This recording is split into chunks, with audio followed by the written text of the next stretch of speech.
This time on Crime Inc., Bonnie and Clyde's short but bloody lives. The killing fields of Cambodia. A homespun hero goes to jail. Suicide bombers target the USS Cole. And the case of the squabbling cat burglars. But first, Reagan under fire. On the 30th of March 1981, just before 2:30 p.m., shots rang out as American President Ronald Reagan was leaving the Hilton Hotel in Washington, D.C. 2 staffers and a police officer went down in the hail of bullets. The shots also hit the presidential limousine, which was quickly driven away. At first, no one realized the president himself had been hit, as the bullet had entered under his armpit. Reagan himself thought his pain was due to a fractured rib. But when his security men checked him for injuries, he coughed up blood, indicating a punctured lung. The car was swiftly diverted to George Washington University Hospital, and the president insisted on walking unaided to the emergency room, where he collapsed and was whisked into surgery. Fortunately, Reagan recovered well and was soon out of hospital. He returned to the Oval Office less than a month after the shooting, to the applause of his staffers. As the shots rang out at the Washington Hilton, it didn't take authorities long to identify the culprit. He was John Hinckley Jr., the son of a wealthy, well-connected Texan oil family. Hinckley had become obsessed with the 1976 movie Taxi Driver, in which a character played by Robert De Niro plots to assassinate a presidential candidate. He fixated on actress Jodie Foster, who portrayed a teen prostitute in the film. In 1980, Foster was studying at Yale University, and Hinckley enrolled at the college in an attempt to get near her. He left love letters and poems in her mailbox, and on March 29, he saw the president's schedule in the newspaper and decided to do something so spectacular it would grab Foster's attention. Due to my profession as an actress, I've often been contacted by strangers. I discourage all strangers from calling or visiting me. I receive a great deal of unsolicited mail, but I seldom read it. I've never met, spoken to, or in any way associated with one John W. Hinckley. Last fall, I received several pieces of unsolicited correspondence signed John W. Hinckley or JWH, and I threw them all away. This is not uncommon, as I receive a great deal of similar unsolicited correspondence. At the beginning of March, I received 3 or 4 or more notes similarly signed, and on March 6, 1981, I gave them to my college dean, who in turn gave them to the Yale police. These are now in the custody of the FBI. In none of these letters and notes I received was any mention, reference, or implication ever made as to violent acts against anyone, nor was the president ever mentioned. I've cooperated fully with the FBI, the Secret Service, and the U.S. Attorney's Office, and I will continue to do so. The aftermath of the shooting saw Hinckley in jail and Foster under siege from the press. For years afterwards, any mention of the shooting would be enough to have the actress immediately leave the interview. She confined her comments to the press conference held soon after the assassination attempt, an article entitled "Why Me?" written for Esquire magazine in 1982, and a 60 Minutes interview in 1999. Foster was also compelled to testify that she had no relationship with Hinckley at his 1982 trial. Hinckley's family hired the best defense money could buy, high-powered lawyer Vincent J. Fuller, who successfully argued that Hinckley should be found not guilty on the grounds of insanity. Instead of a life in jail, Hinckley was admitted to a psychiatric hospital for an indefinite period. There he remains, although he's since been allowed out to spend time with his family. Reagan served out his term as president and won the next election by a landslide, despite being well into his 70s. His vice president, George Bush, succeeded him. Jodie Foster went on to have an Oscar-studded career, specializing in playing victimized women who fight back against their attackers.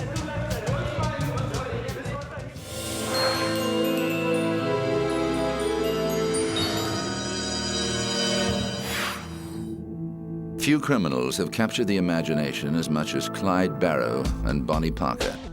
The couple attracted national headlines during their crime spree throughout Depression-era Midwest America. Bonnie Parker was born in 1910 to a poor Texan family.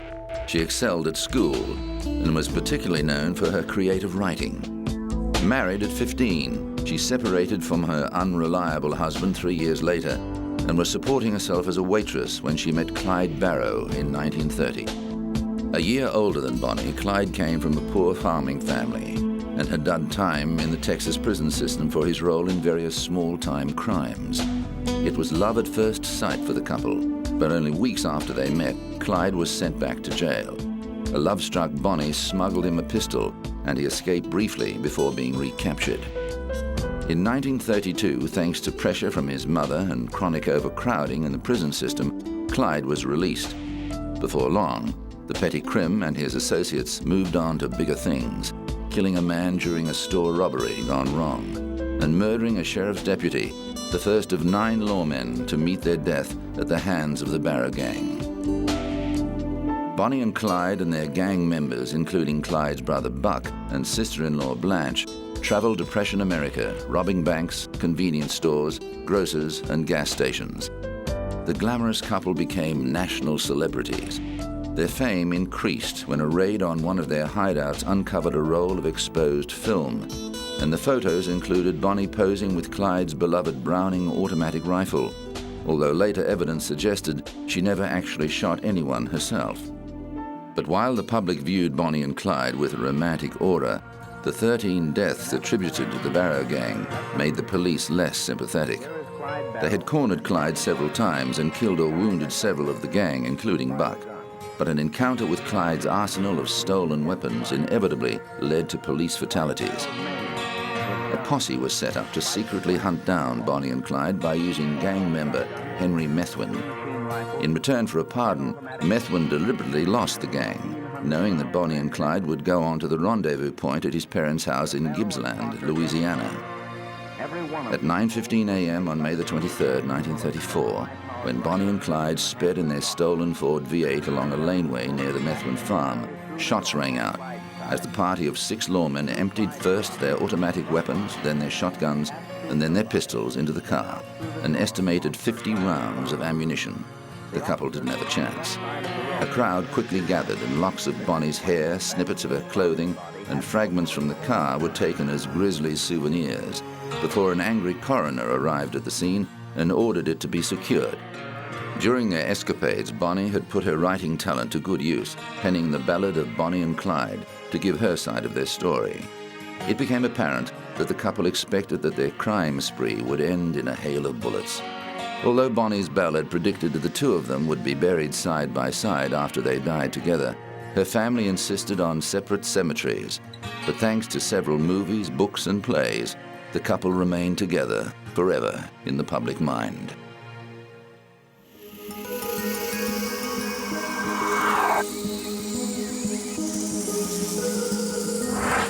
Coming up, a homespun hero goes to jail.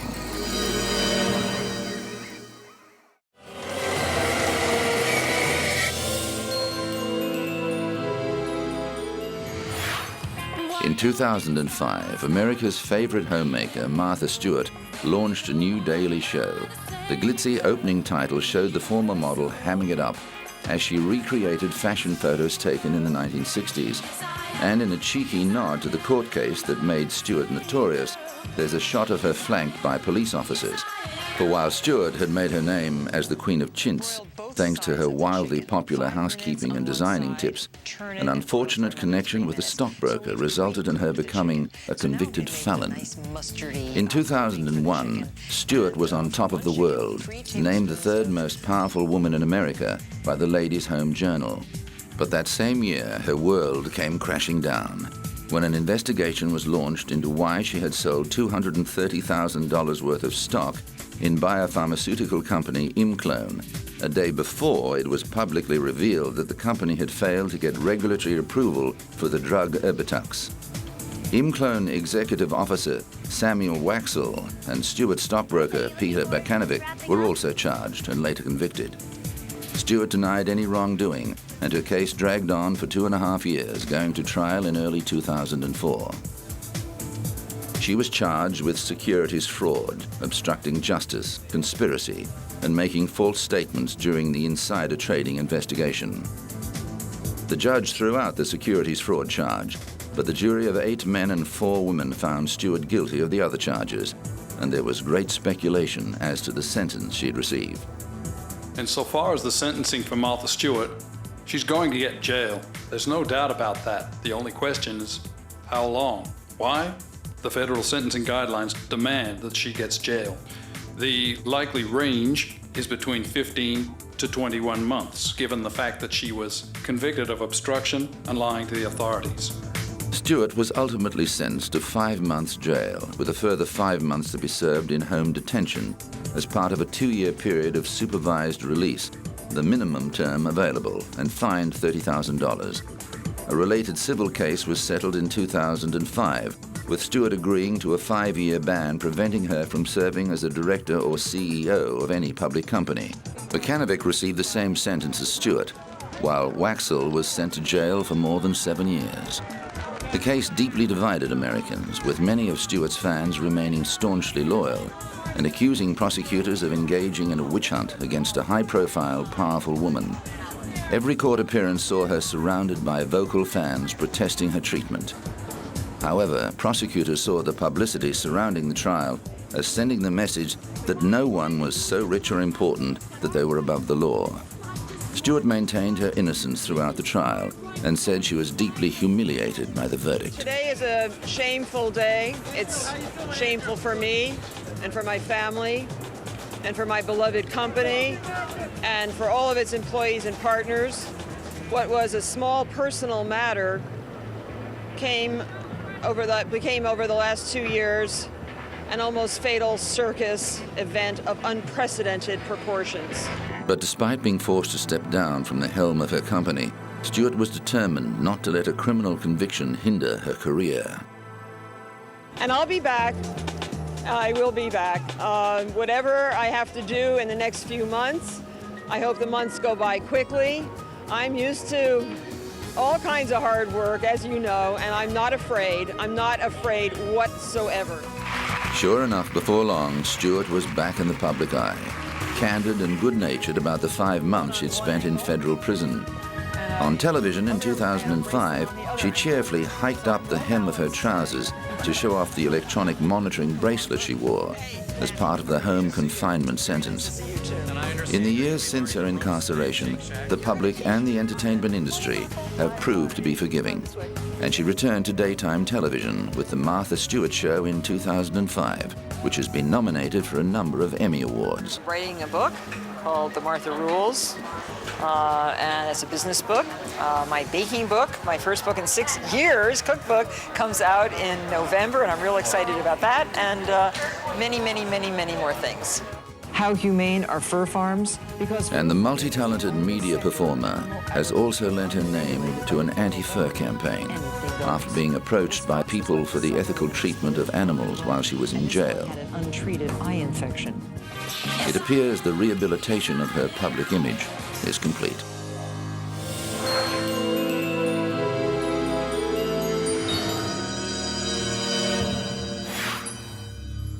The American secret bombing of Cambodia during the Vietnam War was a crime in itself, denied and covered up for years.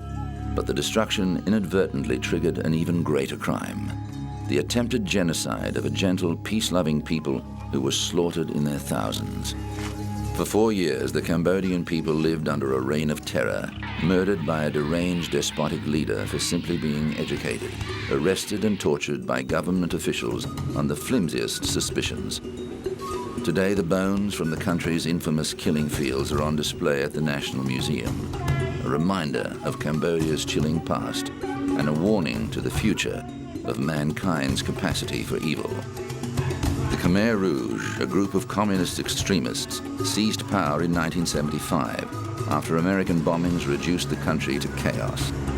Leader Pol Pot renamed Cambodia Democratic Kampuchea and set about reshaping it into an agrarian utopia along the lines of Mao's China. Educated people were regarded with suspicion, and lawyers, doctors, engineers, and scientists and their families were among those massacred. It was possible to be arrested and executed simply for wearing glasses, laughing, or crying. When the regime was deposed 4 years later, 1.7 million of its citizens were dead. Bu Mang was one of 10,499 who entered the barbed wire gates of Phnom Penh's S-21 prison camp during the regime's brutal rule. He is one of only 7 who lived to tell the tale. The others were executed, often clubbed to death in the killing fields on the outskirts of the capital after months of torture to extract political confessions. I want a trial because it will help compensate for the lives of the Cambodian people who died across the country under the Pol Pot regime. The 3 years, 8 months and 20 days regime. Another reason I want a trial is because I myself have suffered a great deal. They tortured me for no reason. I'd done nothing wrong, and now I want justice to be done. I didn't know what they were accusing me of. They just came and arrested me and took me to S-21. When I got there, I found out they were accusing me of being a CIA spy. They kept on asking me questions about this while they were torturing me. I replied, I just don't know. I'm not working for the CIA. Justice has been slow for people like Bu Mang, and it's taken more than 20 years for a criminal tribunal to be set up.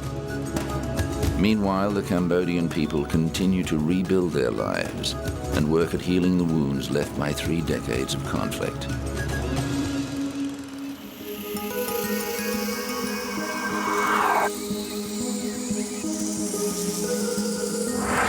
Coming up, the case of the squabbling cat burglars.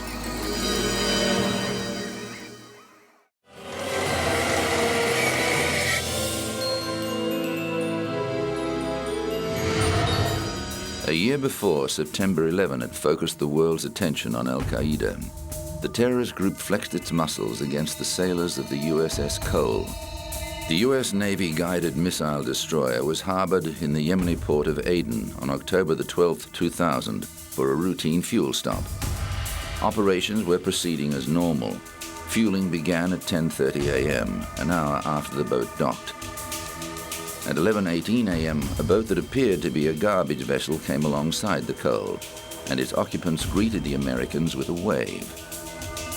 Without warning, the boat exploded, blowing a 40-foot hole in the destroyer's side, killing the 2 suicide bombers and 17 American sailors.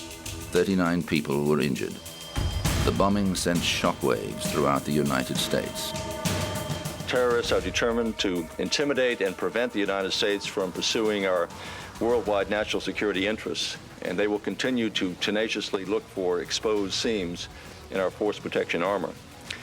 Their fundamental conclusion is that we must view terrorists as a relentless enemy and, quote, confront the terrorists with the same intensity and discipline that we've used in the past to defeat conventional antagonists.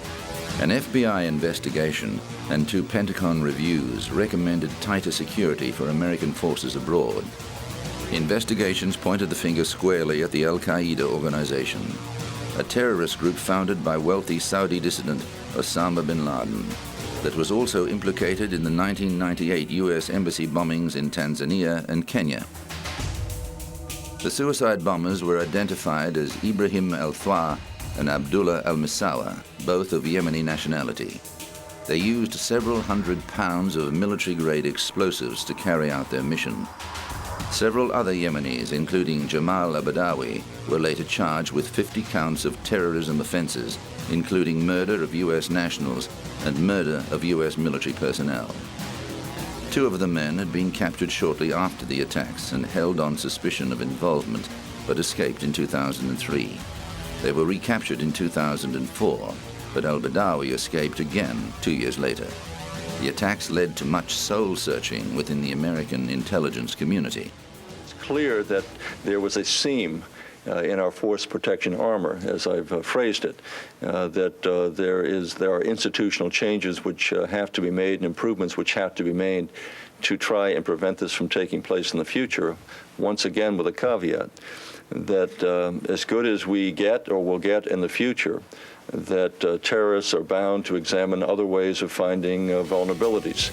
While changes were made to the U.S.'s intelligence operations, unfortunately evidence that Al-Qaeda was intensifying its campaign against the United States was not pieced together in time to prevent the September 11 attack. that saw terrorists hijack airliners and crash them into New York's World Trade Center and the Pentagon. The USS Cole itself was saved from sinking by the dedication of its crew, who worked around the clock to keep it afloat in the aftermath of the attack. The Blue Marlin, a transport ship more used to carrying oil rigs than a destroyer, brought the 8,300-ton vessel home. El-Badawi turned himself in to Yemeni authorities in 2007, but was pardoned by the government after pledging to renounce terrorism. However, he remains on the FBI's most wanted list, with a $5 million bounty on his head. In 2007, a U.S. federal judge ruled that the Sudanese government had contributed to the attack through its support for al-Qaeda and ordered it to pay $8 million in compensation to the families of the 17 victims.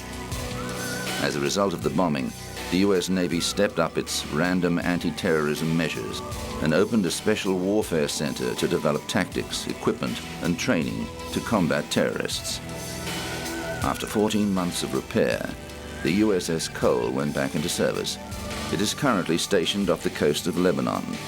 A memorial at Aden Harbor provides a constant reminder of the high price paid by 17 men and women of the USS Cole on that fateful day in the year 2000.